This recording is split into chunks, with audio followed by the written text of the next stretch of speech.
तुम्हें बड़ा आदमी बनने के लिए हाँ। बहुत कुछ करना नहीं पड़ेगा, बहुत कुछ छोड़ना पड़ेगा। ते कपिल शर्मा ਨੂੰ ਭਾਜੀ ਵੀ ਕਹਿ ਰਿਹਾ ਕਿ ਨਾ ਤੂੰ ਉਹਨੂੰ ਵੇਖਿਆ ਨਾ ਤੂੰ ਉਹਨੂੰ ਜਾਣਦਾ, मैं नहीं, ਉਹਦੇ ਨਾਲ ਕੰਮ करके आया, मैं ਉਹਦੇ ਨਾਲ बैठ के आया, मेरा ਉਹਦੇ ਨਾਲ ताल्लुक रहा। आगा माजिद जो उसके अंदर होता है ना वो उसके बाहर नहीं होता। आफ्ताब इकबाल उनको जो अच्छा लग रहा होता है ना, जो अच्छा होता है, उनका दिल करता भी इसको ना मानो।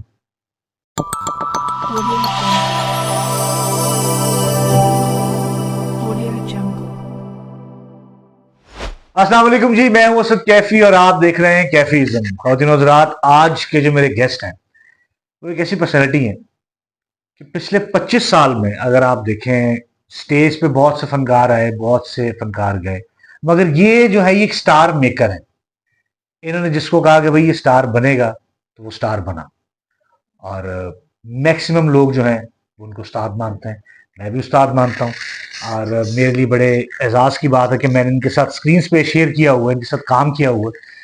हमारे मुल्क में कुछ ही लेजेंड्स रह गए, उनमें से एक लेजेंड आज मेरे साथ बैठे हैं, मेरे बड़े भाई नसीम विकी साहब। अस्सलाम वालेकुम विकी भाई। वालेकुम अस्सलाम। विकी भी कैसे हैं? अल्हम्दुलिल्लाह, आप बताओ कैसे हो? क्या असद? ठीक ठाक, थैंक यू, आपने टाइम दिया, आप काफ़ी बिजी मैंने पहली बात तो ये कि इस बात का थैंक यू नहीं कि मैंने टाइम दिया, क्योंकि मेरा टाइम आपका टाइम है, तो आप कभी भी मुझे बुला सकते हो, कभी भी मुझे मेरे पास आ सकते हो। ठीक है ना? वो कहना ना कि मेरी आंखें हैं आपकी आंखें, जब भी चाहे इन्हें रुला दीजिए।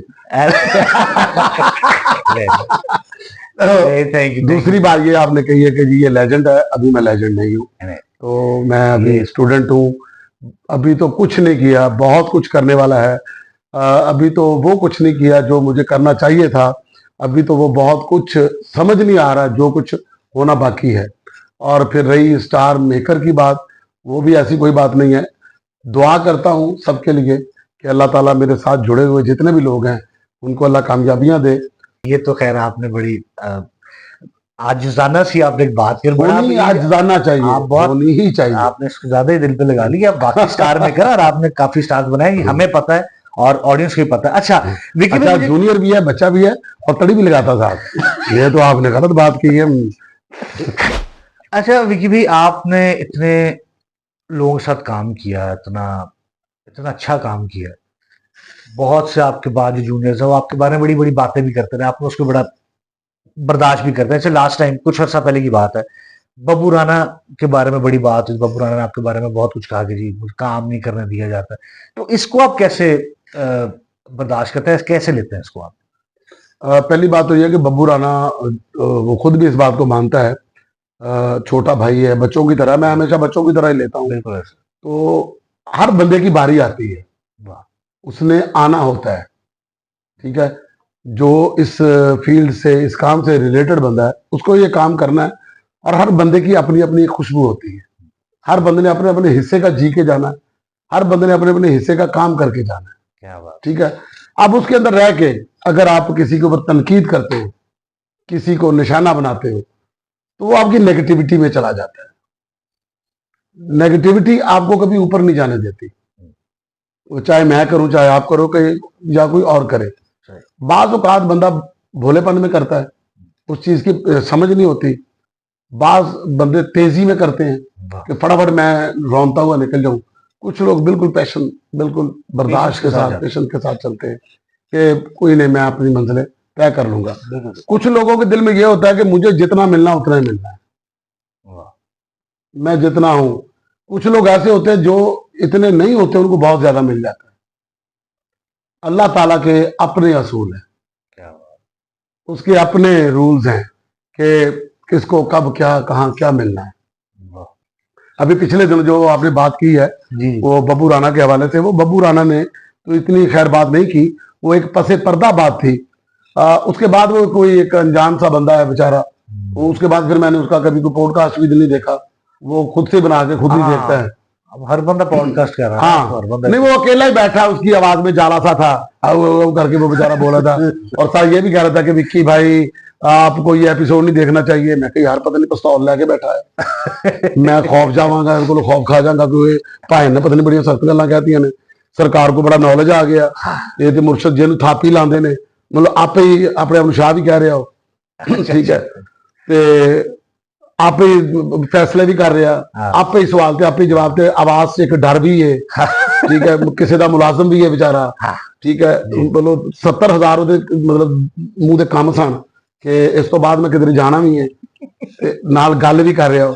ਹੁਣ ਚूंकि हर बंदे ਦੇ ਕੋਲ ਇੱਕ ਮਾਈਕ ਤੇ ਇੱਕ कैमरा आ गया, ओहो कोई भी कुछ कर सकता है, यार। बोलना ही है ना, जिन्ना मर्जी बोली जाओ। तो इसी तरह के जिਵੇਂ ਤੁਹਾਨੂੰ ਰਸਤੇ 'ਚ ਜਾਂਦੇ ਹੋ ਕੋਈ ਬਿੱਲੀ ਪੈ ਜਾਏ, अच्छा ਬਿੱਲੀ ਮੈਂ ਕਰਟਸੀ 'ਚ ਕਿਹਾ ਤਾਂ हाँ जी, ਪੂਰਾ ਨਾ ਲੱਗੇ, जी जी जी ਤੇ ਤੁਸੀਂ ਹੁਣ ਹਰ ਬਿੱਲੀ ਦੇ ਉੱਤੇ ਤੇ ਨਹੀਂ ਨਾ ਵੱਟਾ ਚੁੱਕ ਸਕਦੇ। क्या बात।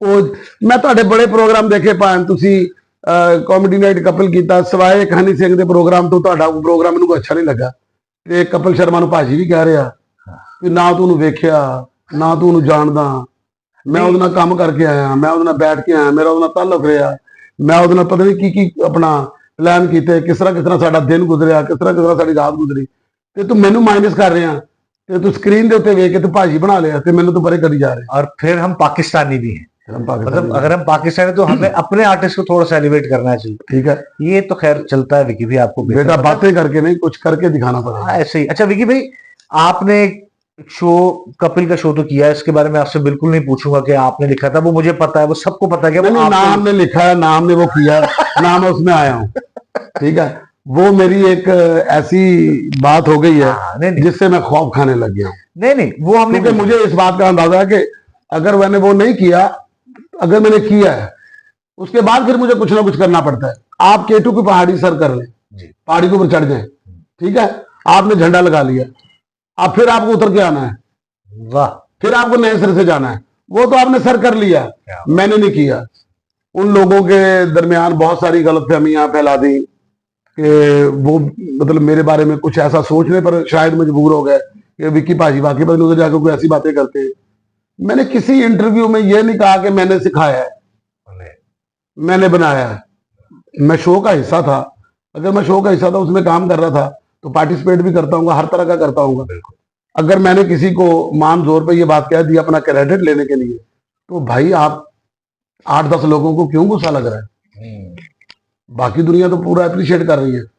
अच्छा विकी भाई, अब एक आपके साथ में ग्राउंड खेलूंगा, उसका नाम है ये या वो, और आपने उनमें से जो सवाल का जवाब देना है उसकी वजह भी बतानी कि आपने ये क्यों चुना या वो क्यों चुना। हाँ, ये अच्छी बात है, इससे पता है नाराजगियां नहीं होती। हाँ जी। अच्छा जी, अमानुल्लाह साहब या उमर शरीफ साहब? अमानुल्लाह साहब। क्यों? दोनों लेजेंड हैं, दोनों बहुत बड़े फनकार हैं। अमानुल्लाह साहब जो थे वो एक साइंसदान थे, वाह, ठीक है, और खुद क्रिएट करते थे, खुद बनाते थे। उमर भाई लिख के भी करते थे, लिखा हुआ भी करते थे, वो लेजेंड है। क्या बात। मस्ताना साहब या बब्बू बराल साहब? बब्बू बराल। अच्छा जी, वो क्यों? मस्ताना साहब एक टाइप के फनकार थे, हाँ, जुगत के फनकार थे, जुगत को परफॉर्म करते थे। बब्बू बराल जिसको कहते पंचपटिया, कैरेक्टर भी, पंचलाइन भी, एक्सप्रेशन भी, ढोलकी भी, गाना भी, क्या बात, पंचपटिया, स्क्रिप्ट भी, डायरेक्टर भी। वाह। वसीम अब्बास या नुमान इजाज? वसीम अब्बास। क्यों? नुमान इजाज साहब चहेते, वर्सटाइल, क्या बात। और इस वक्त का दावर फनकार, उनका काम देख के बहुत सारे लोगों को काम छोड़ देना चाहिए, जितने अच्छे वो फनकार हैं। लेकिन कहते हैं कि हर शेर के ऊपर सवा शेर होता है। वसीम अब्बास साहब वो फनकार हुए हैं जो अपने इब्तदाई दौर में स्टूडेंट के साथ साथ उस्ताद भी थे। वाह, जब वो स्टूडेंट थे तब वो उस्ताद भी थे, हाँ, फिर गायकी में भी, फिर उसके बाद डायरेक्शन में भी, स्क्रिप्टिंग में भी, हीरो में भी, बूढ़े में भी, बच्चे में भी, दुनिया का कोई भी कैरेक्टर ना वो सिर्फ कर सकते हैं, वो करवा भी सकते हैं। शायद नुमान इजाज साहब के पास ये क्वालिटी ना हो, क्या बात। ना गाने वाली, ना बताने वाली, ना किसी से करवाने वाली, और शायद ये भी क्वालिटी उनके अंदर ना हो, क्योंकि मेरे वो भाई हैं, ये मैं उनके कोई खिलाफ बात नहीं कर रहा, मैं क्वालिटी की बात कर रहा हूँ। जी जी जी। तो वो पढ़े लिखे हैं, वो इस चीज को समझेंगे भी कि किसी को अपनी जगह पे खड़ा करना ये बड़े हौसले की बात होती है। किसी को मानना ये बड़े हौसले की बात होती है।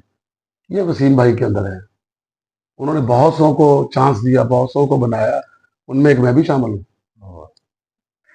अच्छा जी, जंजालपुरा या फैमिली फ्रंट? ओए फैमिली फ्रंट। यार, क्यों? फैमिली फ्रंट इसलिए कि जंजालपुरा के अंदर मतलब मेरा इतना हैवी रोल नहीं था। मैं जब जंजालपुरा करने गया ना, तो मैं एक एक्स्ट्रा बंदा था जिसके ऊपर किसी की तवज्जो नहीं थी। मुझे नबील भाई के कहने पर रखा गया था। मेरी जो मेन सपोर्ट थी वो महमूद असलम थी, और बैकअप पे मेरे अपना नबील भाई थे। और फिर एक ताल्लुक था अल्लाह जन्नतों में आला मुकाम अता करे, तारक जमील साहब। उसके बाद उस एरिया में कोई ऐसा बंदा नहीं था जिसको मैं अच्छा लगता हूं या मैं अच्छा समझा जाता हूं। ना राइटर को पता था इतना उनको, शायद महमूद नदीम साहब को। हाँ जी। उनकी कोई तवज्जो नहीं थी मेरे ऊपर। सही। ये अस्सलाम वालेकुम मेरा खुद का था। हाँ, मैं जो करता था बहुत उसी के ऊपर ही नजर आया हूं। बाकी सीन के अंदर मेरा वो बस क्यू श्यू देने होते थे, तो इतना नहीं था। और फैमिली फ्रंट में खुशियां, फिर अगर कोई बात या पंचलाइन होती थी वो तारक जमील साहब उसको ऐड करते थे। बिल्कुल सही। ठीक है। कैरेक्टर वो महमूद असलम का था, रीमा का था। उसमें रीमा डोमिनेट थी, नैयर एजाज गुरु थे, वो उसके सपोर्ट में थे। बेसिकली वो रीमा के लिए था, महमूद असलम साहब के लिए। फिर जब फैमिली फ्रंट बना है, उसमें मुझे मेरे टीचर वसीम अब्बास साहब ने जब उसमें मुझे चांस दिया, तो डॉक्टर यूनुस भट्ट साहब ने मुझे कहा था, नसीम विक्की ये 2 एपिसोड का रोल है, कैसा करना है आपने कि ये अगले 2 एपिसोडों में भी आ जाए, कैसा आप परफॉर्म करते हो कि ये आता रहे, ये आपके ऊपर डिपेंड करता है। मैंने 2 एपिसोड लिखे, डॉक्टर साहब ने कहा। फिर अल्हम्दुलिल्लाह मैंने तकरीबन 350 एपिसोड किए। बड़े एपिसोड, बड़ा काम था ये वो। क्या बात। अच्छा जी, Naseem Vicky as writer director या नसीम विक्की एज एक्टर? मैं समझता हूँ मेरी तीनों चीजें ना वो इतनी ज्यादा अच्छी नहीं है, मेरा एवरेज है, एक बैलेंस है। अच्छा विक्की भाई, आपकी फैमिली में से अगर कोई इस फील्ड में आना चाहे, आप सपोर्ट करेंगे? पहली बात तो यह है को आएगा नहीं, और दूसरी बात मैं सपोर्ट नहीं करूंगा। अच्छा। अगर मैंने सपोर्ट करना होता तो मैं अपने छोटे भाई जावेद को जरूर करता। हाँ, आपने नहीं किया support। नहीं किया, मैंने कभी भी जोर नहीं लगाया। मैंने कभी भी किसी प्रोड्यूसर का इस तरह से पैसा जाया नहीं करवाया कि मैं वहां काम कर रहा हूँ तो मैं साथ कहूँ कि मेरे भाई को भी रखें, 40-50 हजार या लाख रुपया उसको दे, क्योंकि अगर वो लेता ये पैसे, वो प्रोड्यूसर को एक्स्ट्रा पड़ते, फालतू जाते, जो उसके नहीं जाने चाहिए थे। विक्की भाई, अब एक सीरियस एक पर्सनल सा सवाल है। ग्लोरिया जीन्स आप आजकल बहुत जा रहे हैं, वहां पे क्या है ऐसा? मुझे शजर अब्बास ने बताया था, जो हमारे एक्टर हैं, बड़े प्यारे, आपके भी फेवरेट है, मेरे भी फेवरेट है। ये तुम 3 लोग हो जिन्होंने ये सवाल किया। कौन? पहले नंबर पे मेरी बीवी है, अच्छा जी। दूसरे नंबर पे शजर है, और तीसरे नंबर पे आप खुद हो। नहीं, क्या है, क्या ग्लोरिया जीन्स? क्या वहां पर कॉफी होती है, वहां पर अपना सैंडविचेस होते हैं, वहां पर फिर अपना क्या नाम उसको कहते हैं, स्टेक भी कहना चाह रहे हैं, चिकन स्टेक होता है। ठीक है, फिर बीफ स्टेक होता है, फिर उसके बाद अल्लाह आपका भला करे। तो डेली आपने जाना होता है वहां, डेली स्टेक खाते हैं आप? बोलो डेली कौन जाता है? मेरे सुनने में आ गया आप डेली जाते हैं। नहीं, आप मुझे कोई डेली चीज करके दिखाओ, खा के दिखाओ मुझे कुछ। हो सकता है ऐसे? चले ये फ्राइडे सैटरडे संडे 3 दिन गुजर गए, मैं नहीं गया। अच्छा, नहीं गए भाई? हाँ, मैं बता दूं लोगों को कि वो नहीं गए तो उन लोगों को बता दूं कि हो सकता है नेक्स्ट वीक से हाँ, नेक्स्ट दिन से आप चले, जिस दिन मैं नहीं जाता आप चले जाया करें, जिस दिन मैं जाता हूँ आप भी आ जाया करें। विक्की भाई, आखिरी राउंड आपके साथ खेलूंगा मैं, ठीक है जी? इसका नाम है डैश। मतलब ये आदमी डैश है, उस डैश को आपने पूरा करना है। खाली जगह जिन्हों कहते हैं ना, खाली जगह पूरी करनी है। नासिर चिन्योटी एक बहुत बड़े डैश है, वो अपना मेरी मोहब्बत में डैश है। जितनी मोहब्बत मैं उससे करता हूं ना, वो मुंह से करता है, मैं दिल से करता हूं। क्या बात, आप मोहब्बत में डैश है नासिर। हाँ। अच्छा जी, आगा माजिद इतने डैश क्यों हैं? आगा माजिद इतने, आगा माजिद जो उसके अंदर होता है ना, वो उसके बाहर नहीं होता। अंदर उसके कुछ और होता है, बाहर उसके कुछ और होता है। ये अंदर तो बहुत कुछ होता है। नहीं, अंदर उसके वो मुझे पता कि मोहब्बत करता नहीं है किसी के साथ भी। आहा, किसी के साथ शायद करता हो, मुझे नहीं लगता। वो दिन गिन गिन के, टाइम देख देख के कि वो उस तरह से चलता है। फीलिंग वाली बात नहीं है। आगा माजिद आपको तब आई हेट यू कहता है जब आप 100 दफा उसे आई लव यू कह देते हैं। क्या बात है, ये कोई राइटर ही बात कर सकता है ना, कोई आम आदमी तो नहीं कर सकता। अच्छा जी, शजर अब्बास एक डैश है। सजर अब्बास जो है ना, बहुत बड़ा फनकार बन सकता है। अच्छा जी, ठीक है, मोटा तो है वो। उसके अंदर जिसको कहते हैं ना, ये डैश डैश डैश छोड़ दो। आहा, ये डैश, अब ये 3 डैश है। इसके आगे 300 लगा लो। अच्छा जी। उसके लिए मेरा जो मशवरा वो ये है कि तुम्हें बड़ा आदमी बनने के लिए हाँ। बहुत कुछ करना नहीं पड़ेगा, बहुत कुछ छोड़ना पड़ेगा, वाह वाह वाह। जिसे हम वल्गैरिटी कहते हैं। मौला अली सरकार का एक कौल है कि जब किसी महफिल में जाओ तो वहां बैठो जहां से तुम्हें उठना ना पड़े। आहा, कोई आगे ये ना कहे इधर से उठ जाओ, मैंने बैठना है, ये तुम्हारी सीट नहीं है। क्या बात। वहां बैठो कि लोग तुम्हें कहने यहां नहीं यहां आओ। तो थिएटर वाला काम वहां छोड़ के ना, थिएटर में भी हल्की हल्की उसको ट्रेनिंग करनी चाहिए। वो जब कर लेगा ना, तो मैं आपको लिख के दे देता हूं, बहुत बड़ा फनकार बनेगा। क्या बात, मुझे अच्छा लगा सर। अच्छा जी, आफ्ताब इकबाल एक डैश है। वो बहुत अच्छा काम करते हैं, अच्छा जी। वो बहुत अच्छे इंसान हैं। जी। उनके अंदर जो एक, कुछ लोग ऐसे होते हैं जो ना अपनी बनाई चीज के ऊपर ना टांगे मारने शुरू कर देते हैं, अपनी बनाई चीज को तोड़ना शुरू कर देते हैं। उनके अंदर जो सबसे बड़ा मसला ना, वो ये है कि उनको जो अच्छा लग रहा होता है ना, जो अच्छा होता है, उनका दिल करता है मैं इसको ना मानूं। उनका दिल कर रहा होता है कि जो मेरे पास है ना, ये कुछ भी नहीं है, इसको मैं मनवाऊं। आप जब सबको मानने लग जाएंगे ना, तो आपको लोग दिल से मानेंगे। आप दिल से माने जाने वाले बंदे हैं, लेकिन आप खुद मना कर देते हो कि मुझे ना मानना। आप खुद मना करते हो, खुद शट अप कॉल देते हो। आखिरी सवाल, हनील बेला एक बहुत बड़े डैश है। अब आप कहते इसमें कोई झूठ बात भी नहीं है। नहीं, इसमें वाकई कोई झूठ बात नहीं है। अनिल बेला एक ऐसा डैश है कि मैं इसको डैशबोर्ड पे बिठा लूं और इसको बोलूं कि सड़क की तरफ नहीं देखना, और टेप नहीं चल रही, तूने मुझे गाने सुना दिए। तूने कहा हाँ। नहीं, आप हनी भाई के साथ आप इतना काम नहीं कर रहे, क्यों विकी भाई? आप और हनी भाई यार, ये साथ। जरूरी नहीं होता असद के आपका जिसके साथ ताल्लुक है आप उसके साथ काम नहीं कर रहे। ये तकसीम है रब की, उसने सबको सब जगहों पे रखा हुआ है। हम बहन भाई जब बचपन में रहते हैं, हमें कभी यकीन होता कि मैं अपनी बहन से कभी दूर रहूंगा। मेरी बहन को कभी यकीन होता कि मेरा भाई अलग रहेगा।